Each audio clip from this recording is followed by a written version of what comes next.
合埋隻眼，高低，其實我會知道我隻手嘅位置喺邊度，呢個都係我哋嘅感覺。或者有時候掂啲熱嘢，個手會縮，係咪？亦都感受到凍熱。其實呢啲全部都係啲感覺嘅狀態啊。除咗呢一樣嘢，我哋都會見到後面啦，功能啦。其實咧，功能佔我哋嘅神經系統咧更加大部分。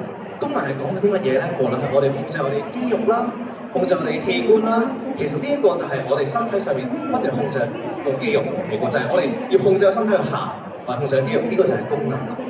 咁所以其實我哋神經系統負責緊兩個最主要嘅，唔係淨係感覺咁簡單，其實功能都好重要嘅。好啦，咁我哋再繼續講落去咯。下一步就係講緊嗱，唔知大家有冇察覺到圖入面有啲咩嘅問題咧？好，如果我覺得有問題，有獎問答嚟㗎，呢個係啊。阿 K 有唔知有咩問題？呢位小姐覺得有咩問題？你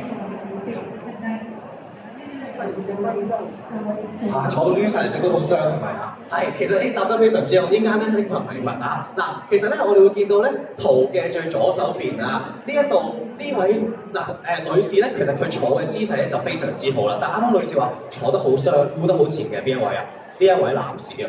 你見到咧，其實佢哋有一個好大嘅對比，冇錯啦，即係成個人烏前耷前咗。其實咧，你會見到其實我哋個頭承受重量好似保齡球咁去重量㗎。當如果我哋頭越耷越前嘅時間咧，